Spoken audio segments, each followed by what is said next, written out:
Assalamualaikum warahmatullahi wabarakatuh. Perkenalkan, saya Cahya Eko Susilo dari MN20J. Saya di sini bersama Pak Asep, selaku pemilik dari Brikat apa ya? Arang Brikat itu. Boleh Pak Asep diperkenalkan dulu Pak? Nama. Assalamualaikum warahmatullahi wabarakatuh. Perkenalkan, nama saya Asep Syaiful Nurdiansyah. Kebetulan saya owner dari perusahaan PT Khas Nusantara Perkasa yang kebetulan bergerak di bidang energi. Sekarang kami geluti adalah energi yang terbarukan, yaitu energi dari biomasa, dari arang tempurung kelapa, arang lengkang, dan arang kayu. Bergeraknya di bidang energi Pak. Iya, bidang. Untuk sebelum masuk ke produksi nih Pak ya, Bapak tuh terinspirasi dari apa Pak? Ya, terinspirasinya dari melimpahnya limbah itu yang karena tidak termanfaatkan. Akhirnya punya pola pikir bagaimana bisa memanfaatkan limbah itu, dan juga karena krisis ketergantungan dengan bahan bakar fosil, sehingga nanti kedepannya ini fosil kan akan habis. Kalau fosil habis, bahan bakar fosil habis, pasti energi kan beralih ke energi yang terbarukan. Maka dari itu kami berinisiatif dengan kawan-kawan bagaimana kita bisa memproduksi arang briket. Sementara itu di arang briket. Tapi ada gambaran ke depan Pak, selain arang briket ini mungkin yang mampu dicakup? Kemungkinan dari yang liquid ya, jadi tapi baru sebatas wacana ya. Nanti dari gasifikasi itu kita proses ke liquid. Jadi dari ini kan di arang dulu. Nah, di arang itu kan ada proses gasnya, gasifikasi. Nah, dari gasifikasi ini kita konversi lagi itu ke bahan bakar liquidnya. Berarti bisa dalam bentuk kayak minyak tanah mungkin ya? Ya, semacam itu. Ini minyak ya, bahan bakar minyak. Bahan bakar minyak, tapi dari biomasa. Ini kan bahan dasarnya dari tempurung ya Pak? Ya. Nah kebetulan kalau di sekitaran sini kayaknya banyak pohon kelapa. Emang dari limbah sini apa emang ngambil dari luar Pak? Ambil dari luar, Tetap dari luar ya? dari luar, karena di sini kan sudah area industri ya. Jadi agak susah juga untuk perkembangan atau mencukupi kebutuhan industri, untuk kebutuhan produksi kita. Kita ngambil dari daerah Pandeglang yang banyak, dari daerah Pangandaran juga banyak, yang masih berlimpah. Itu kan banyak ya Pak, di pasaran itu arang itu bener-bener arang yang belum jadi briket Pak. Iya. Nah, arang bener-bener batok kelapa tapi arang gitu, udah jadi arang itu kan banyak. Nah bedanya itu apa Pak? Dari segi bentuknya kan udah jelas beda ya. Nah selain bentuk itu apa yang membedakan itu Pak? Ya mungkin nggak jauh beda. Jadi yang pertama hanya bentuknya saja, yang ini kan udah kompak, artinya udah solid lah bentuknya, udah dicetak, dicampur perekat. Itu aja perbedaan bentuk. Yang kedua memang perbedaan kalori. Dari kalorinya, kalau arang batok biasa itu mungkin kalorinya hanya maksimal di 6.800 kalori. Sedangkan kalau sudah dibikin briket, semakin kompak dia materialnya atau molekulnya, maka kalorinya itu bisa di atas 7.000. Jadi itu bisa mempertahan suhunya kan, pembakaran di suhu lama. Suhunya semakin tinggi ya, suhunya semakin tinggi. Terus yang ketiganya memang lifetime-nya atau durasinya dia semakin lama. Bisa dikomparasi lah antara 1 kilogram arang tempurung dengan 1 kilogram briket. Ini 1 kilogram briket ini bisa bertahan 2 jam lebih, sedangkan arang tempurung hanya sekitar 90 menit. Saya juga udah pernah nyoba juga produk bapak gitu, emang lama lifetime-nya itu cukup lama. Nah, kemudian ini Pak, dari proses produksinya sudah menggunakan mesin yang otomatis atau manual? Belum, Masih manual. kami kebetulan memberdayakan warga sekitar. Jadi bagaimana bisa mereka itu bisa bekerja gitu kan. Dan memanfaatkan di sela-sela kesibukan mereka, mengisi waktu sehingga mereka bisa bekerja menghasilkan produk briket ini. Kami masih manual ya, masih manual, dicetak manual gitu. Kecuali memang penggilingan arang batoknya itu memang masih pakai mesin. Pak. Nggak mungkin kalau pakai penghalus. Saya itu harus benar-benar halus nih ya? Nggak juga. Oh, enggak, yang juga. kasar ini. Tergantung kebutuhan permintaan pasarnya. Jadi ada yang meshnya memang molekulnya di kisaran 1 mili, ada yang 2 mili dan 3 mili. Itu tergantung permintaan pasar. Semakin kasar dia, konten asnya semakin kecil, semakin ringan. Nah, semakin halus dia, konten asnya semakin banyak. Kalau dalam produksi itu kesulitannya apa gitu? Kesulitannya ya hanya satu, ngejar target. Ketika pemasaran kita diuber waktu, kita nggak ada mesin, nggak ada modal untuk barang. Ya itu aja kesulitannya. Kalau bahan baku melimpah, Bahan baku melimpah ya. Orderan malah justru numpuk malah. ini barang yang dicari, bukan kita nyari pembeli sebetulnya. Barang yang dicari. Jadi kita nggak ngejar bola ya, bola yang ngejar kita ya Pak. Sebenarnya iya, sebenarnya konsumen yang ngejar kita. Bahkan kalau kita posting di media sosial, kapasitasnya berapa yang ditanya kan itu. Iya. Kapasitasnya berapa per bulan? Karena mereka barang ini betul-betul dibutuhkan, terutama di negara-negara Eropa ya, untuk energi listrik. Di sana kan sudah mulai beralih ke apa yang namanya bahan bakar yang energi terbarukan. Udah nggak pakai batu bara lagi gitu. Dia masih pakai ketergantungan batu bara, tapi mereka sudah menyadari next time batu bara akan habis. Mereka mencoba beralih. Kalau dari segi produksi Pak ya, sekarang ada berapa karyawan? Cuman 5 orang.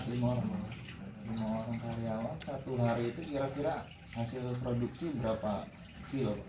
Maksimal 20 kilo. Maksimal 20 kilo. Karena masih manual ya. Kalau kurang orang malah lebih sedikit atau sama aja? Kapasitas kita Kalau boleh tahu satu pak ini berapa kilo Pak? ini 1 kilogram. 1 kilo. Berarti satu harinya itu bisa bikin 20 pak. Itu pengerjaan dari apa, pembuatan arangnya dihaluskan Ya itu enggak? output secara keseluruhan kalau dihitung rate-nya rata-ratanya. Oh, outputnya aja ya? Iya, outputnya saja. Karena kalau kita proses secara per unit, artinya dari mulai apa, kita menggiling arang batok, kemudian pencampuran, terus pengepresan, terus penjemuran, terus masuk ke oven, itu kan lama durasinya gitu kan, nggak bisa ditempuh satu hari sebetulnya. Jadi kalau di rata-rata perharinya outputnya sekitar 20 Ada rencana buat nambah manpower? Kalau nambah manpower pasti nambah manpower, tapi kami juga kemarin sudah mengajukan ke dinas sosial untuk diminta bantuan pengadaan mesin tes.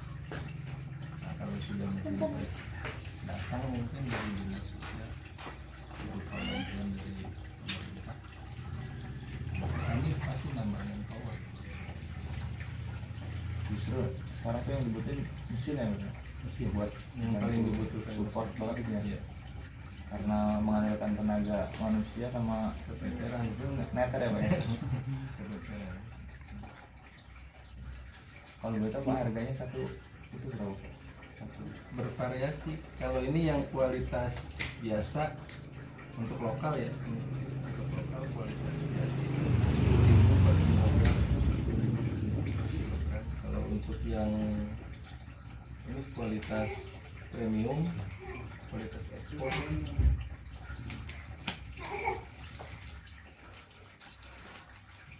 yang kualitas ekspor ini 14.000 per kilogram. Ini ekspor ya, Pak? Iya. Kalau yang ini dari kayu,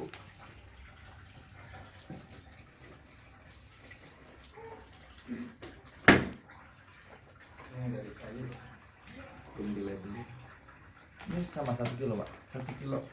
Kalau ini kurang dari 1 kilo, tapi kalau dihitung nanti harganya memang per kilo. Cuman dipaknya dalam bentuk packing.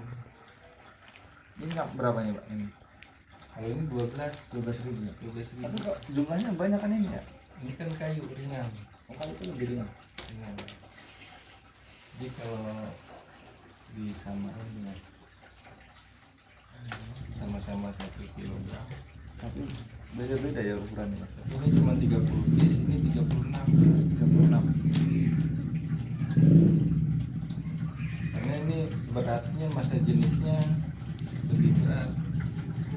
Kalau arang dator, kalau arang kayu lebih ringan, ya. Walaupun bentuknya sama.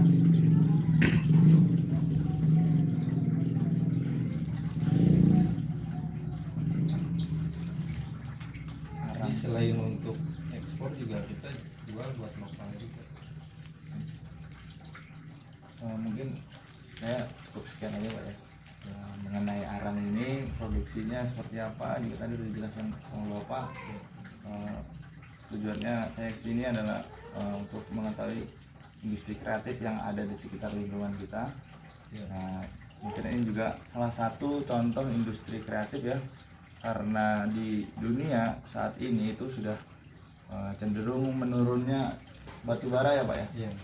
Nah, kandungan batu bara pada bumi kita ini sudah sebagian sudah dikeruk dan digunakan kebutuhan manusia. Nah, ini adalah sebagai energi terbarukan ya, Pak ya, untuk kedepannya. Semoga saja masyarakat bisa meniru Bapak Asep ini, tidak hanya bergerak di bidang arang ataupun sejenis energi ini, bisa juga di industri kreatif lain juga. Terima kasih Pak Asep waktunya. Ya, Pak. Nama saya Tekti Muhammad dari Amin 20J. Ini untuk mata kuliah manajemen kreatif. Nah, tadi kan udah dijelasin ya sama teman saya, udah bertanya juga sama Bapak Asep tentang pengelolaannya, terus tentang cara pembuatannya, terus bahan-bahan yang udah di bahan utama buat briket ini. Nah, di sini saya paling akan menanyakan tentang pemasarannya. Nah, Kak, kalau misal sebelum Bapak bikin briket ini, Bapak udah tahu pemasarannya akan kemana? Belum tahu ya. Terus ide bikin briket, terus cara memasarkannya kayak gimana, Pak, awalnya? Ya, awalnya memang kami berbicara dengan tim bagaimana kalau kita membuat produk, suatu produk. Mungkin juga menanyakan apakah di pasaran ini laku.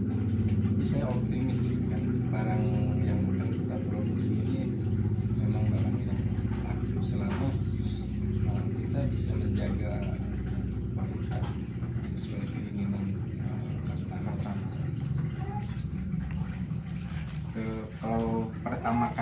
itu dari mana Pak kalau boleh? Customer pertama ya di lokal. Di lokal ya? Kita produksi untuk para UMKM juga.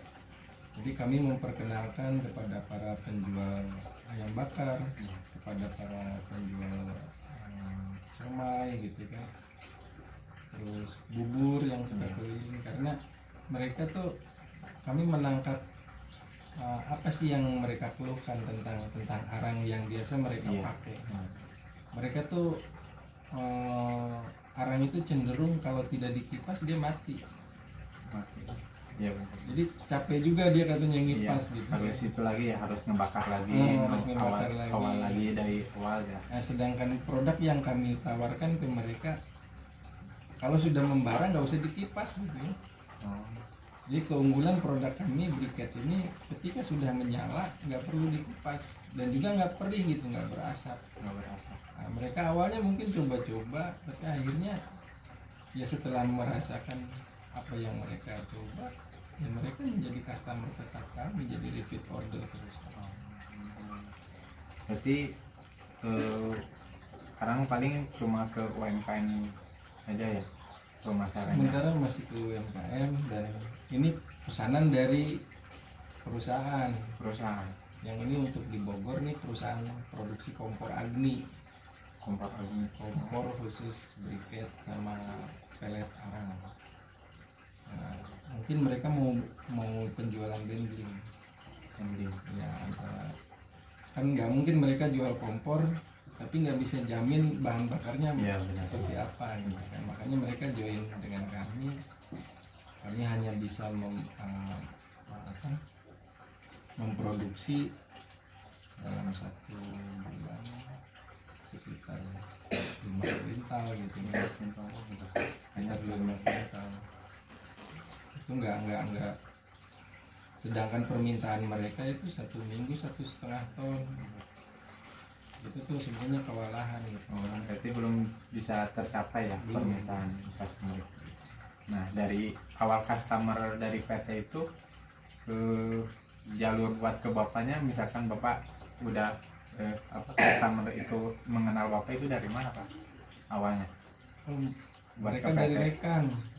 Dari rekan Bisnis kami kan gabung dalam peningkatan ekspor RI yang kebetulan digagas oleh Pak Dubes Jody Sinaga, sehingga kami saling sharing di situ para UMKM untuk meningkatkan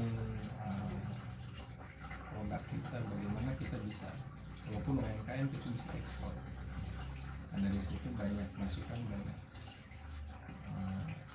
customer yang ingin tahu produk kami. Akhirnya kami kirim sampel dan mereka tes, oke, mungkin mereka trust di kami ya bikin MOQ gitu kan.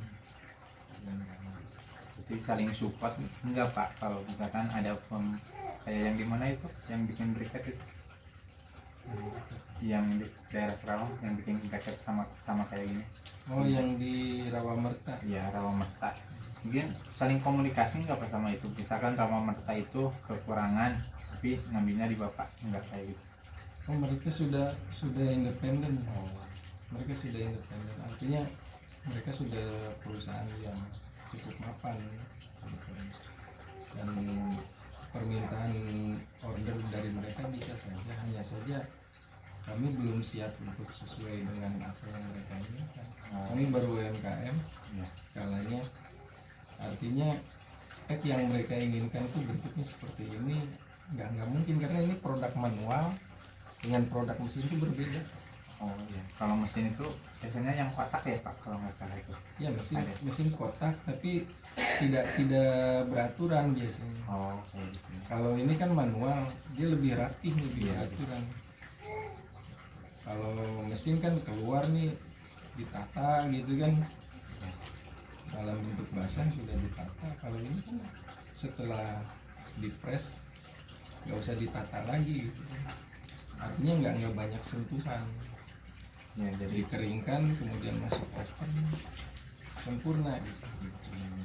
Kami juga produksi yang kotak ini, produksi yang kemarin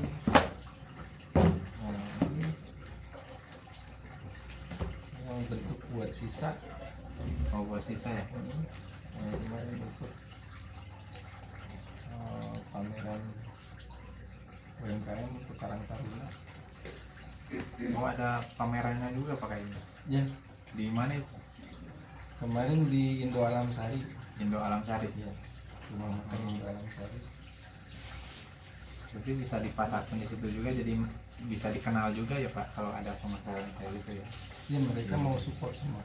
Jadi dinas UMKM itu mau support sampai ke kita bisa maju luar negeri.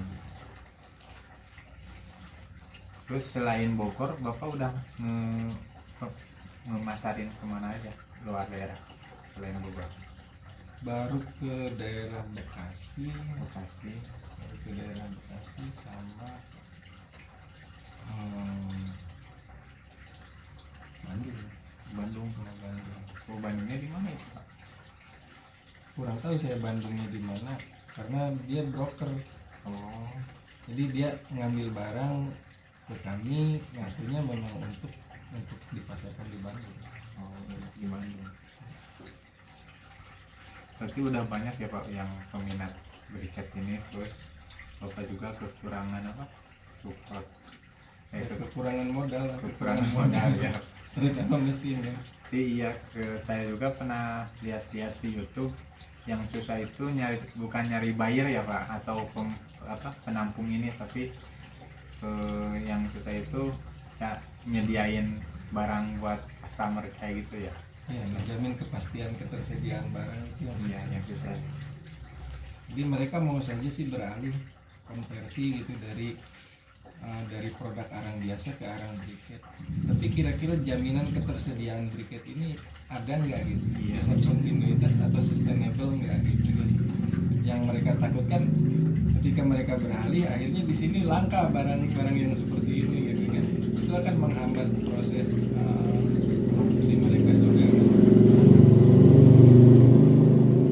Nah, paling buat selanjutnya buat mengembangkan bisnis Bapak atau briket ini, rencana Bapak kedepannya gimana itu?